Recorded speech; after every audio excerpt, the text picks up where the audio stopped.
No, there's no question that this is going to be a set of ministers that works better with the civil service than the last set of ministers. Like, you're right, the civil service are happy to have a government, not because they're politically biased, but just because they've been very frustrated with the lack of action, lack of clear direction. You're right, they will do what they're asked to do, but they like to have a clear direction. I do think there's a bit of a sort of counter risk that because they will be nicer to them and get on better with them, that they sort of let reform of the civil service go. And actually reform of the civil service is really important, because for all the brilliant people that are in the civil service, there are real deep structural problems with the way it works. The fact you do not have enough specialists, the fact people move around far too much between jobs. The only way to get promoted is to move jobs, so you don't get people sort of building up real deep understanding and knowledge of particular areas. That it is itself a very centralizing, very untransparent organization a lot of the time. So, government after government after government has talked about civil service reform. None of them have done it, or not seriously, all the way back to Wilson. And there's a sort of slight danger that they think they can just do it by being nicer. That really makes a difference, but it's not going to do that. Do you get a sense, Charlotte, that they have been thinking about how they're actually going to make these departments function better, not just by not bullying people in a kind of Dominic Raab way, but by changing the way the civil service works? Well, I think Sue Gray's background in ethics and propriety, I think, is definitely shaping how she and people at the centre of government will be, the expectations they'll be putting out. And I heard Patrick Vallance on the radio earlier today, and he's a brand new minister, brand new politician. And he ended his interview by saying, and of course, I'll behave myself as you would expect. And I thought maybe that's messaging that they're already putting out about what this Labour government expects from its own. And I think that will apply as much to the civil service as well, under Sue's kind of top number 10 kind of top tier leadership. Do I get a sense that civil service reform more widely is kind of top of the list, or that they've thought any more about how departments are going to work with mission boards and be all joined up?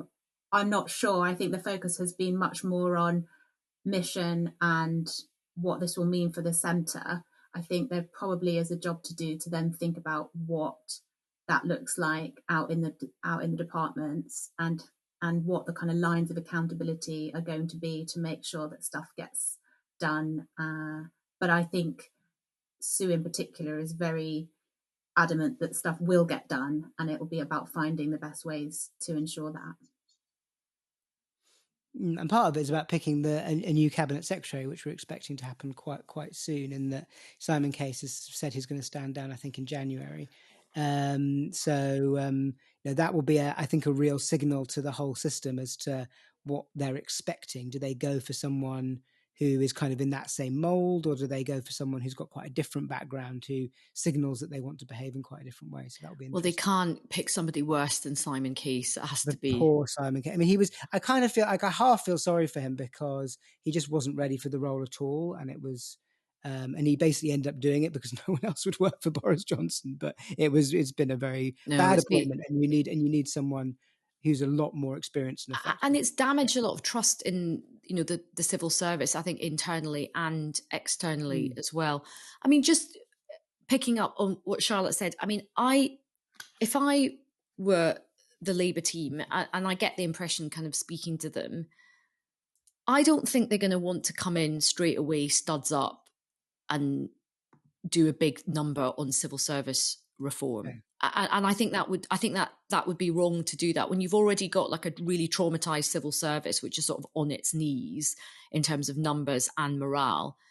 Again, from a sort of practical human capital management point of view, surely you want to come in, infuse everybody, make people. I know that take your point, Sam, about being nice to people is not just the solution to everything, but I think being nice to people and fostering some positivity and some kind of, kind of positive work, productive work culture is quite good.